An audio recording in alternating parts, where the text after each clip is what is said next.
जय जगन्नाथ। गुरुर्ब्रह्मा गुरुर्विष्णु गुरुर्देव महेश्वर गुरु साक्षात् परम ब्रह्म तस्मै श्री गुरवे नमः। जय श्री कृष्ण चैतन्य प्रभु नित्यानंद श्री अद्वैत गदाधर शिवासादि गौर भक्तवृंद। हरे कृष्णा कृष्णा कृष्णा हरे हरे, हरे राम राम राम हरे हरे। हरे कृष्णा कृष्णा कृष्णा हरे हरे, हरे राम राम राम हरे हरे। हरे कृष्णा कृष्णा कृष्णा हरे हरे, हरे राम राम राम हरे हरे। हरे कृष्णा कृष्णा कृष्णा हरे हरे, हरे राम राम हरे हरे। हरे कृष्णा कृष्णा कृष्णा हरे हरे, हरे राम राम हरे हरे। हरे कृष्णा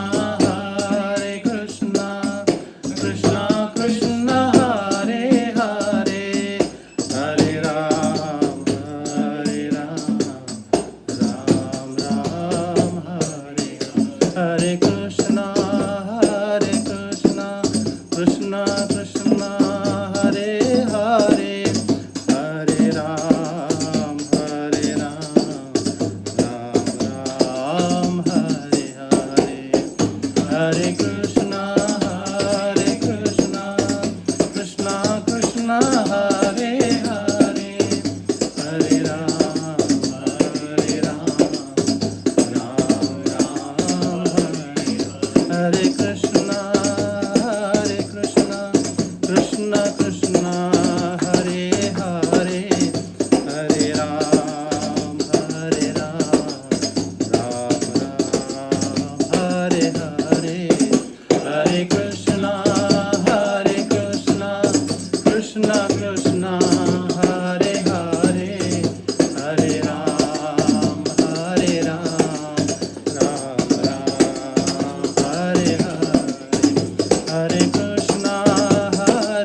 हरे।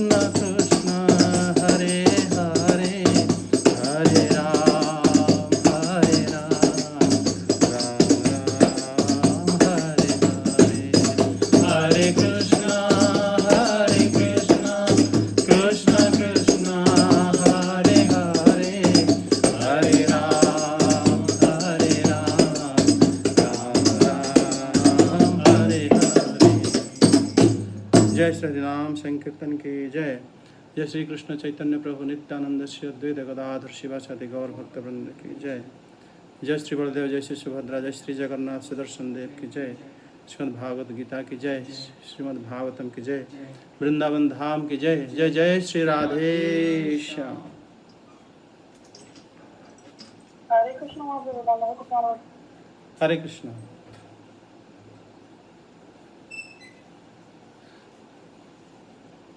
श्रीमद् भगवत गीता ध्यान योग 6ठ अध्याय श्लोक संख्या 17।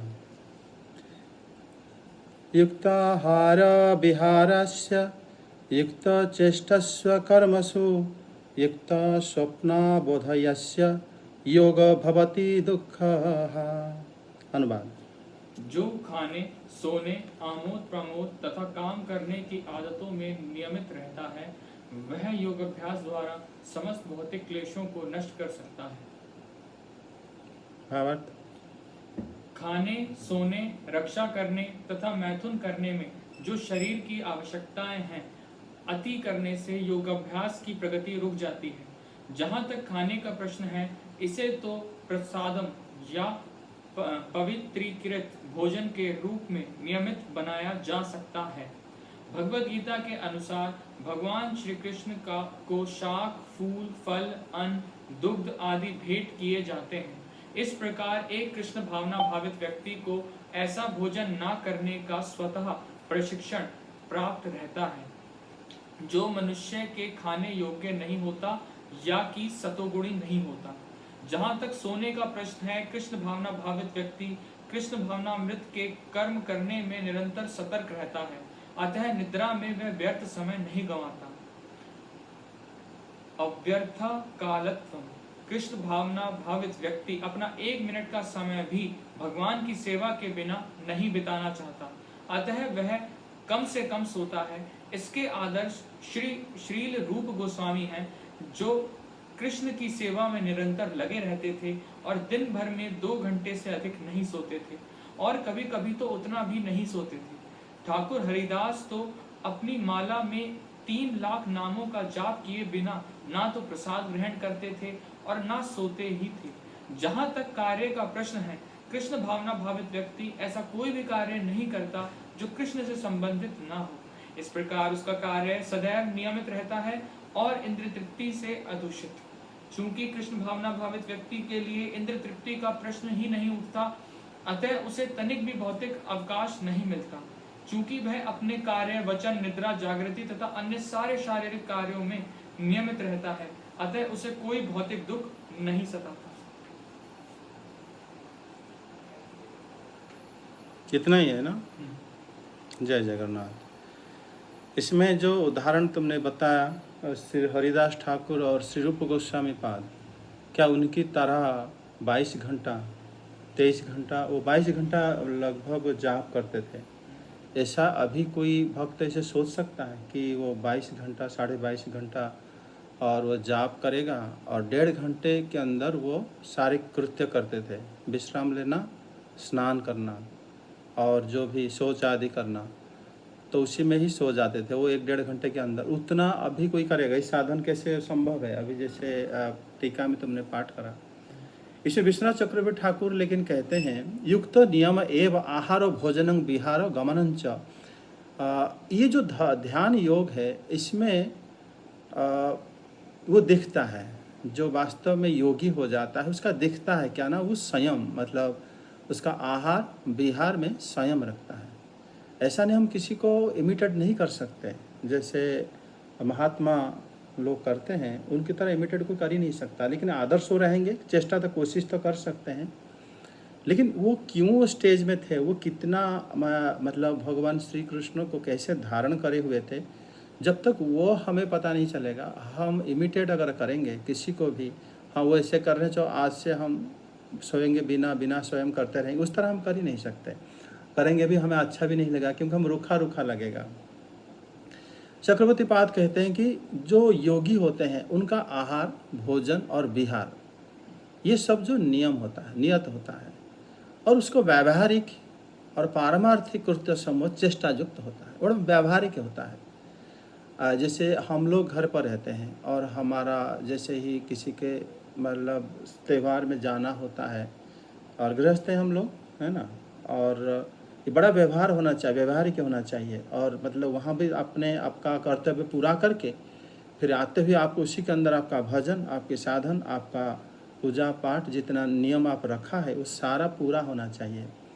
तो फिर क्या होता है ना, उसमें हमारा मन जो है वो बड़ा नियम में रहता है। इसमें जो रूप गोस्वामी पाद की जो श्लोक यहाँ पर उन्होंने भी दिए हैं वो है वाचो वेगम मनस क्रोधो वेगम जिह्वा वेगम उदर उपस्थ वेगम एतान वेतान वेगान जो विषय धीर सर्वमपि मां प्रतिविंश शिष्यात्। ये उपदेशामृत में है। बोलने की जो वेग है और मन का जो वेग है और क्रोध का जो वेग है और जिह्वा का जो वेग है, जो हम कुछ भी खाने के मन करता है, उदर का वेग है, मतलब जो भूख की जो वेग होता है, और उपस्थ वेद है, जो वेग है। उपस्थ अर्थ हो गया कि हम लोग किसी को भोग करने की, स्त्री सुख पाने की जो इच्छा, उपस्थ वेग कहते हैं।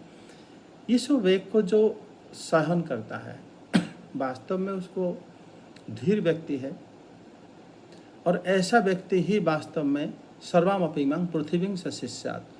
श्री रूप गोस्वामी पाद कहते हैं कि ऐसा व्यक्ति ही पूरा पृथ्वी में किसी को भी शिष्य बना सकता है, मतलब वो गुरु होने योग्य है। और फिर हम गुरु क्यों बने? क्यों वास्तव में महाप्रभु की आज्ञा की हमार आज्ञा गुरु है या जार ए देश जारे देखो तारे कह कृष्ण उपदेश। हम लोग वास्तव में ऐसे बनने की कोशिश जरूर करना चाहिए। इसलिए उन्होंने 6 दोष को श्री रूप गोस्वामी पाद मना करे हैं। एक तो है अत्यधिक आहार।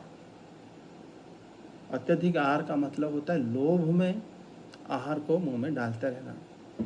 उसमें क्या होता है, हम अपना मतलब जैसे कि महात्मा कहते हैं ना कि हम भूख मिटाने के लिए खाना चाहिए, है ना। मतलब कोई काम नहीं कर पाते, जो मिला थोड़ा खा लो, लेकिन लोग खाने के लिए ही वो जीते हैं। वो थोड़ा मतलब योगियों के लिए वो वर्जन है। अत्यधिक प्रयास करना किसी भी काम के लिए, भोजन के लिए हो या इंद्रिय तृप्ति के लिए हो। और ये बात भी है कि प्रजल्प होता है स्त्री संग की वार्ता, अपने किसी के साथ प्रजल्प करना, बातें करना। नियमा आग्रह, जो नियम है उसको बार बार हम लोग आग्रह कर देना, तोड़ देना। और असत्संग तो कई तरह से है, जो हमें ये शरीर है करके जो याद दिलाते हैं वही असत्संग है। अगर हम अपने घर जाते हैं और वो कहते हैं कि बेटा तुम खा नहीं तो तुम्हारी तबीयत खराब हो जाएगा, तुम क्यों नहीं खा रहे हो, या तुम ऑफिस जाते हो काम करते हो, और जो हमारे शरीर को ही नित्य मानते हैं, जो लोग हमें ये नहीं बताते कि हम इस शरीर अनित्य है, वो सारे संग असत्संग हो जाता है। क्योंकि सत होता है आत्मा और असत होता है शरीर। ये शरीर ही असत है, जगत को हम असत नहीं बोल रहे हैं। क्योंकि स्वयं भगवान इक्षते न शब्दम, जो श्रुति वाक्य है, स्वयं भगवान जो कि स्वयं सत्य है, और वो जिसको देखने के बाद सृष्टि होता है वो असत हो ही नहीं सकता। इसीलिए हमारा जो शरीर है वो असत है, और शरीर जो है ये असत है करके हम बहुत जगह में भागवत में भी हम लोग सुने हैं। और इसको जो भी कहता है कि आप किसी भी दुकान जाते हो, बैंक से आपको लोन मिल जाता है, आधार कार्ड दिखा के आपका बैंक में अकाउंट खुला है, आप कहीं ट्रेन में जाते हो, आपके नाम जहाँ जहाँ यूज हो रहे सारे असत्संग ही माना जाएगा। सत्संग सिर्फ गुरुदेव की संग है, या तो जो आध्यात्म जो बताते हैं कि हम वास्तव में क्या करना चाहिए और जीवन का लक्ष्य क्या है। उसके बाद बताते हैं असत मत। ये 6 होता है दोष। असत मत हो गया, अगर आप असत्संग कर ही नहीं पा रहे हो लेकिन आप उनके मत को ग्रहण कर रहे हो कि हाँ वो जो बोले हैं सही है, ऐसा करनी चाहिए। और जैसे अभी कोई भी घटना मतलब न्यूज़ में हेडलाइन बन रहा है तो थोड़ा इस तरफ आ जाओ, और उसमें क्या होता है ना, जो अगर हम उसी को अपना मत वहाँ पर दे देते हैं वो असत मत हो जाता है और हमको वो अच्छा लगता है। ठीक है, जो मान लो कोई भी अभी चल रहा है जो घटना ट्रेंड में है, जो उसके ऊपर हम कहते हैं ये सही है या गलत है, तो जब हमको सही लगता है लेकिन वो घटना ही पूरा असत के ऊपर डिपेंड है तो असत मत हो जाता है। ऐसे जो करता है, ये दोष अगर उसके अंदर है तो योगी नहीं बन सकता, और वो उसका आहार और विहार ये भी युक्त रहना चाहिए। ये सब श्री चक्रवर्ती पाद की मत है। श्रीधर स्वामी पाद इस श्लोक में बोलते हैं कि जो साधक योगी जो है वो युक्त आहार, भगवान श्री कृष्ण यहाँ पर बोल रहे हैं, जिसका आहार और विहार का मतलब होता है घूमना फिरना, जो इधर उधर जाना, युक्त यानी नियमित है, मतलब और करने योग्य कर्म में जो चेष्टा युक्त यानी नियत भी है। जो काम करना योग्य है, जो काम हमें करना चाहिए, उसके लिए जो अपना एक नियम रखा है उसी हिसाब से करता हो, तथा जिनके सोना भी, निद्रा लेना भी, जगना भी बड़ा ही नियमित है। तो उसका दुख निवर्तक योग सिद्ध हो जाता है, उसको फिर दुख नहीं लगता। जिसका जीवन पूरा रूटीन जिसका ठीक नहीं है, ठीक होता किसका है ना होता है, योगियों का ठीक होता है।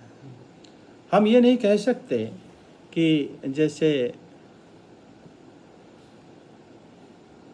हम ये नहीं कह सकते श्री रूप गोस्वामी पाद अपने, हम कहेंगे कि हम अपने घर पर रहेंगे तब जाकर हमारा रूटीन ठीक रहेगा, ऐसा नहीं होता। रूप गोस्वामी पाद अपने घर छोड़ दिए थे और महाप्रभु के पास वो पुरी में मतलब इलाहाबाद में मिले थे, पुरी में भी जाके उनको मिले ही हैं बाद में। लेकिन ब्रज जब आए थे ना उनका घर था ना उनके पास रहने की कोई जगह थी, और उनका नियम लेकिन था जहीं पर भी रहेंगे वो इतना भगवान के नाम लेंगे, उनका मतलब जाप करेंगे, स्मरण करेंगे और भगवान की भक्ति साहित्य की रचना करेंगे। वो नियम बिल्कुल रखे थे। एक बार रूप गोस्वामी पाद दिल्ली आए थे, उसी समय अकबर जो है उनको बुलाए थे कि कोई एक तर्क था राज्यसभा में, मतलब दिल्ली जब आए थे उनकी सभा में रूप गोस्वामी पाद ये नियम रखे थे कि मुझे ब्रज छोड़ के नहीं जाना है, उसी दिन ब्रज वापस आना है। तो वही नियम में अकबर जी जो है उनको ला के ब्रज भी छोड़ दिए थे, शाम को सुबह आए थे शाम को पहुँच गए थे। लेकिन उसी समय सभा में भी वही लंगोट पहन के वो बैठ के उनको जो शास्त्र से जो प्रमाण दिए थे उसी समय किसी ने उनका चित्र बनाया था, जो चित्र अभी अवेलेबल है रूप गोस्वामी पाद, उनका जो फोटो है वहीं से बना था। और ये जो भक्त तो ऐसा नहीं है जो यहाँ पर श्री गोस्वामी पाद बताते हैं जिनका नींद लेना भी जगना भी उसका जो नियमित कर्म भी है वो सब जो है बड़ा नियमित होता है। वो इसीलिए वो दुख निवर्तक भी होता है, वो दुख टेंशन में नहीं रहता। देखो जहाँ पर हम लोग अपने नियम को तोड़ते हैं, जैसे पहले तुम अभी बता रहे थे, जब तुम पहले काफ़ी दिन पहले जैसे तुम जाप वगैरह नियम नहीं कर रहे थे तो उसी में तुम दुखी थे। अभी देखो जब से तुम जाप नियमित कर दिया और तुम्हारा सब कुछ जब नियम में चलता है, चार अधर्म तो पालन, घर में रहते हो चार अधर्म तो पालन हो ही जाता है। लेकिन हमारा भगवान के नाम कीर्तन, हाँ, और सत्संग और मतलब भगवान की जो पूजा अर्चना घर पे करते हो, ये सब जब नियम टूट जाता है, हमारा खाना भी, कहीं दोस्तों से मिलना और सत्संग करना, अगर ये सब हमारा हो जाता है तो फिर हमारा नियम बिगड़ जाता है, फिर हम टेंशन में आ जाते हैं, डिप्रेशन में आ जाते, ये सब चीज़ें बाहर से हम लेके आ जाते हैं। श्री रामानुजाचार्य पाद इस श्लोक में कहते हैं कि मिताहार विहारस्य मिता यासस्य मित स्वप्रावधोस्य सकल दुःखः। ये वही बात कह रहे हैं कि अगर मान लो कोई परिमित आहार विहार करता है, मतलब जितना होना चाहिए उतना अगर कोई करता है तो फिर वो परिमित परिश्रम भी करता है जितना वो कर सकता है, और परिमित सोना, नींद लेना और जगना, ये समस्त जो कर्म होता है वास्तव में दुख नाशक होता है। अगर ये गुरु के निर्देश में हो रहा है, ये बंधन काटने वाला भी होता है। और इससे क्या होता है ना, हमारा योग साधन और आगे अच्छे से चलता है, भगवान के साथ हमारा भक्ति भी आगे आगे बढ़ता है। शंकराचार्य पाद इसी श्लोक में बताते हैं कि श्री कृष्ण जो कह रहे हैं युक्त आहार विहारस्य, युक्त आहार विहारस्य, वो कहते हैं कि अनिहते इति आहार अन्नं विहरणं इति विहार। वो कह रहे हैं कि जो भी ग्रहण करते हैं उसको मतलब उसको कहते हैं आहार। वो खाली ऐसे नहीं बोले कि जो हम मुंह में डालेंगे वो आहार है, वो कह रहे हैं कि अनियते, अनियत शब्द का अर्थ होता है जो ग्रहण करते हो। अगर कोई वस्तु हम देखते हैं और देखने के बाद हमें अच्छा लगता है, उसको आहार पदवाच्य कहा जाएगा। शब्द स्पर्श रूप रस गंध, हमारा 5 जो तन्मात्रा ज्ञानेंद्रिय का है, वो भी अगर हम ज्ञानेंद्रिय के माध्यम से जो भी वस्तु ग्रहण करते हैं, शब्द सुनकर, स्पर्श छूकर, हाँ, शब्द स्पर्श रस कुछ चख कर, और गंध नाक में सूंघकर, ठीक है, शब्द स्पर्श रूप देखकर, इसी से भी इसको आहार कहते हैं। जो भी कुछ हम ग्रहण करते हैं उसको आहार किया जाता है, कहा जाता है। कहीं भी अगर हम चलते हैं पादक्रमः, तो युक्त जो जो पैरों में कहीं भी जाते हैं उसको विहार कहा जाता है। और ये दोनों अगर नियमित है तो फिर उनका चेष्टा भी नियमित है, तो इसी से उनका सोना और जगना ये भी नियत काल में यथा योग्य होता है। अगर तो ऐसे आहार विहार कर्म का जो कर्म करता वो अगर यथा योग्य चेष्टा करता है तो फिर ये दुख नाशक होता है। फिर हमें वास्तव में संसार का दुख जो हमें होता है, पहली बात तो हमारा कोई माने कार्य नियमित नहीं है। आप देखोगे कभी भी कोई भी हाँ माता जी बोलो। दंडवत प्रणाम प्रभु जी, दंडवत। जय जगन्नाथ। जय जगन्नाथ। ये जो नियम आग्रह के बारे में आपने बताया वो एक एक जगह, जैसे मैंने जो नारायण गोस्वामी जी का क्या उसको उपदेश अष्टकम पढ़ा था, उसमें उन्होंने लिखा था कि नियम आग्रह का अर्थात होता है अधिक मतलब पेडेंटिक टाइप होना, कि ऑब्सेस्ड होना नियम के साथ। जैसे कि मतलब ये मेरा नियम है और इसको मतलब आप समझ रहे हो क्या मेरा भाव है। हाँ। मैं उसको व्यक्त नहीं कर पा रही हूँ सही हाँ, तरीके मतलब से, उसमें but मतलब कट्टर नहीं होना कि ये नियम है नहीं तो मैं नहीं कर सकता। हाँ अब देखो इसमें क्या होता है ना, कभी कभी महात्मा शिक्षा देने के लिए ऐसे करते हैं।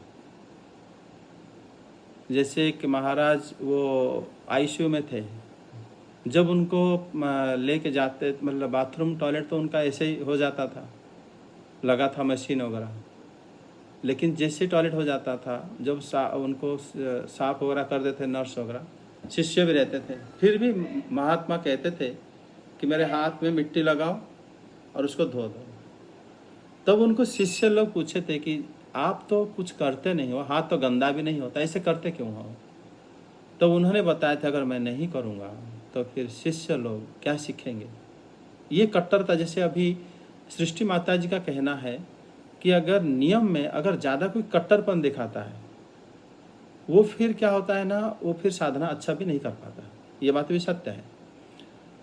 जैसे हम लोग, हमारा कार्य जो है जाप करना, इतना माला निर्दिष्ट रहता है कि हम जाप करेंगे और हम जो नॉनवेज नहीं खाएंगे, किसी भी जब तक हम विवाहित नहीं हैं, या तो विवाहित है तो अपनी पत्नी के अलावा किसी भी नारी को हम जानबूझकर छुएंगे भी नहीं।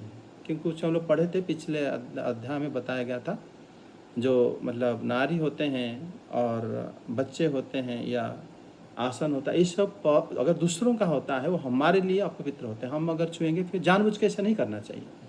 संग तो दूर की बात हो गया, स्त्री अवैध स्त्री संग करना, ये सब भाव में अगर रहकर हम कहीं जाते हैं हमारी रिश्तेदारी में, जाप तो करने के लिए कोई मना भी नहीं करेगा। अगर दिन भर हम व्यस्त रहे, रात को थोड़ा जग के जाप कर लेंगे, फिर सो जाएंगे, ताकि उनको भी प्रॉब्लम ना हो और हम भी अपना कार्य ख़त्म करके वहाँ से आ जाएंगे।